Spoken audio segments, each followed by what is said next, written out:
പ്രിയപ്പെട്ടവരെ, 10 വർഷമായി മൂടിവെച്ചിരുന്ന കേരള ജനത അറിയാതിരുന്ന ഒരു പീഡന വാർത്ത പുറത്തു വന്നിരിക്കുകയാണ്.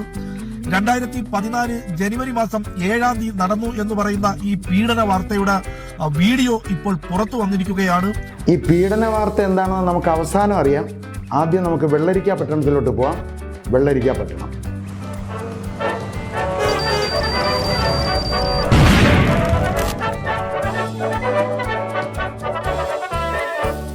ആദ്യം നമുക്ക് കാവി ചുറ്റിയ ഒരു അന്തം കമ്മിയെ പരിചയപ്പെടാം. എന്താ? എടീ ചിത്രേ, നീ ആഹ്വാനം ചെയ്യുന്ന നീ പോയിക്കോ. ഇത് സ്വാമി കുത്തിത്തിരിപ്പാനന്ദൻ പറഞ്ഞത് കേട്ടില്ലേ? എടീ ചിത്രേ നീ പൊക്കോ. എടിയെന്ന് ആരെക്കുറിച്ചെന്നറിയാമോ? നമ്മുടെ ചിത്രയെക്കുറിച്ചാണ്. എന്തിനാണെന്നല്ലേ?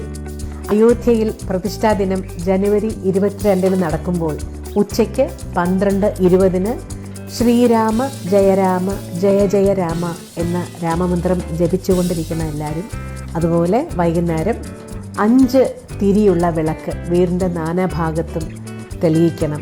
വേറൊന്നുമല്ല, 5 തിരിയിട്ട വിളക്ക് കത്തിക്കണം എന്ന് പറഞ്ഞതിനാണ് ഈ കുത്തിത്തിരിപ്പന് കുരുപൊട്ടിയത്. എല്ലാവരെയും ആഹ്വാനം ചെയ്യത്തക്ക വിധത്തില് നീ വളർന്നിട്ടില്ല കേട്ടോ, വളരുകയുമില്ല. നീ ഒരു പാട്ടുകാരി മാത്രമല്ലോ. നീ ആരാടി?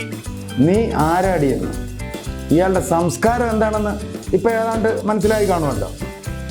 5 തിരിയിട്ട് വിളക്ക് കൊടുത്ത്, അത് നിന്റെ വീട്ടിൽ വിളക്ക് കൊടുത്ത് നീ നാമം ജപിക്ക്. നിർത്ത്. കൂടുതൽ ജാടയൊന്നും കാണിക്കണ്ട. ഇയാളുടെ വീട്ടിൽ വന്ന് കത്തിക്കാന്ന് പറഞ്ഞില്ലല്ലോ. ഇയാൾക്ക് വേണമെങ്കിൽ കത്തിച്ചാ മതിയടാവുകയെ. നിന്റെ ഭർത്താവുണ്ടല്ലോ, ഏതോ ഒരു ഫ്ലാറ്റ് കച്ചവടത്തില് കേസിൽ പെട്ടിട്ട് നിന്റെ ഭർത്താവുണ്ട്, അവനെ കൊണ്ട് നാമം ജപിപ്പിക്ക്. കുടുംബത്തെക്കുറിച്ച് വല്ല ബോധം ഉണ്ടെങ്കിൽ ഇങ്ങനെയൊക്കെ പറയൂ. കുടുംബം ഉണ്ടെങ്കിലല്ലേ പറയൂ. നിന്റെ മക്കളെ കൊണ്ടാ. നിനക്ക് മക്കളില്ലല്ലോ, അതിന്റെ ഭാഗ്യം. നല്ല അന്തസ്സുള്ള ചുണയുള്ള മക്കളുണ്ടായിരുന്നെങ്കിൽ ഇയാളുടെ കാര്യത്തിന് ഏതാണ്ട് ഒരു തീരുമാനം ആയേനെ. തീരുമാനം അല്ലെങ്കിൽ നാട്ടുകാരാക്കുമായിരുന്നു. അവരുടെ ഒരു പാട്ടെങ്കിലും കേട്ടിട്ടുള്ളവര് അവരെക്കുറിച്ച് എന്തായാലും ഇങ്ങനെ പറയില്ല. അതിന്റെ പുറയിൽ ഇങ്ങനെ ഒരു ഒരു പിശാചുണ്ടായിരുന്നു അറിഞ്ഞില്ല. ഇപ്പൊ ആ പാട്ട് കേൾക്കുന്ന എവിടെയെങ്കിലും കേട്ട് ഞാൻ ചെവി പൊത്തും. ഞാൻ ഇനിയിപ്പൊ ഇതിൽ എന്തോന്നിട്ട് ചെവി പൊത്താൻ? മൊത്തം അടച്ചുപൂട്ടി കെട്ടിപ്പൂട്ടി വെച്ചേക്കല്ലേ. 5 തിരിയിട്ട് നിലവിളക്ക്, രാമനാമ ജപം. എന്തിന്? പറഞ്ഞോ ഇഷ്ടം പോലെ പറഞ്ഞോ. ഇനി ആകപ്പാടെ 2-2.5 വർഷം കൂടെ അല്ലേ ഉള്ളൂ. അപ്പൊ എന്തോ ഒരു സ്ഥാനം മോഹിച്ചുകൊണ്ടുള്ള കുരുവൊട്ടലാണ്. മിക്കവാറും കുത്തിത്തിരിപ്പ് വികസന കോർപ്പറേഷന്റെ ചെയർമാൻ നീ തന്നെ. ഇവിടെ സ്ത്രീകളുടെ മുഖത്ത് നോക്കിയ കേസ്, ദൂരെ കൂടെ ഇങ്ങനെ കൈ കാണിച്ച കേസ്, യവനെപ്പോലെയുള്ളവനെ ഒന്നും നിങ്ങൾ ആരും കാണുന്നില്ലേ? ഒരു ഫോൺ വരണ്ട, 1 മിനിറ്റ്. അണ്ണാ നിങ്ങൾ എവിടെ? ഞാൻ സ്റ്റുഡിയോയിൽ ഇരിക്കുന്നേ. ഇത് നേരത്തെ വരുമോ? എന്തൊരു നേരത്തെ വരുവാ? അണ്ണാ ഞാനേ ഇന്നാണെണ്ണ അറിഞ്ഞത് ഒരു കാര്യം. നിങ്ങളെ ഞാൻ വല്ലാതെ തെറ്റിദ്ധരിച്ച്. എന്തൊരു തെറ്റിദ്ധരിച്ചത്? കാര്യം എന്തര്? കാര്യമൊന്നുമില്ല അണ്ണ.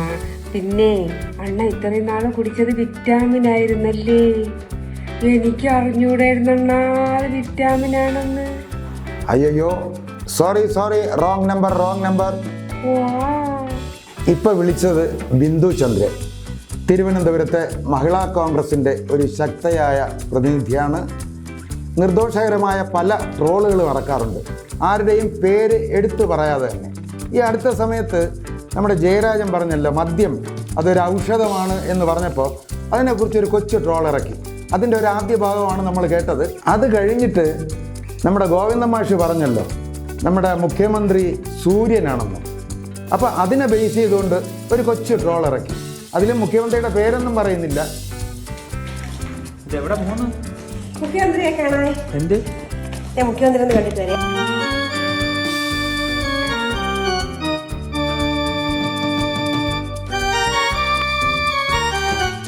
ഈ ട്രോളിന് പകരമായിട്ടാണ് ഞാൻ ആദ്യം പറഞ്ഞ പീഡന വീഡിയോ പുറത്തിറങ്ങിയത്. അതും ഒരു സൗദി അറേബ്യയിലെ അന്തം കമ്മി.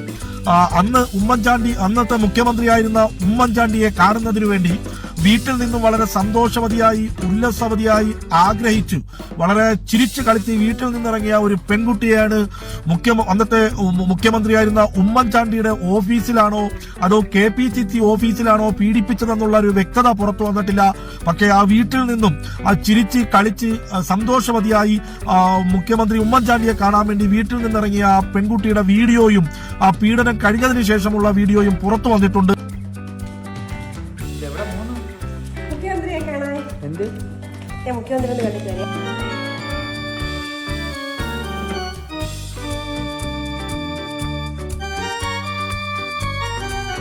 ഇതിനെതിരെ ബിന്ദു ചന്ദ്രൻ സൈബർ സെല്ലിൽ പരാതി കൊടുത്തിട്ടുണ്ട്. ആ പരാതി കണ്ടിട്ട് പുതിയൊരു വീഡിയോ ആയിട്ട് പുള്ളിക്കാരൻ വന്നിട്ടുണ്ട്. സൗദിയിലെ എന്റെ ഇന്നത്തെ അവസാനത്തെ രാത്രിയാണെന്നാണ് ചില കുങ്കിക്കൂട്ടങ്ങളൊക്കെ ഫേസ്ബുക്കിനകത്ത് ആക്രോശിക്കുന്നത്. എല്ലാവരും അറിഞ്ഞിട്ടുണ്ടാവും, എനിക്ക് സൈബർ കേസ് കൊടുത്തിരിക്കുകയാണ്. ഏത് നിമിഷവും എന്നെ തൂക്കിക്കൊല്ലാൻ വിധി ഉണ്ടാകും. അയ്യോ, സൗദിയിൽ അവസാന രാത്രിയായ ശരിയാവില്ല. ഇവിടെ വരണം, കേരളത്തിൽ വരണം. കേരളത്തിൽ വന്നു കഴിഞ്ഞാൽ നിന്നെയൊക്കെ ചെയ്യേണ്ടത് ഇങ്ങനെയൊന്നും അല്ല, ദാണ്ടെ ഇതേപോലെ.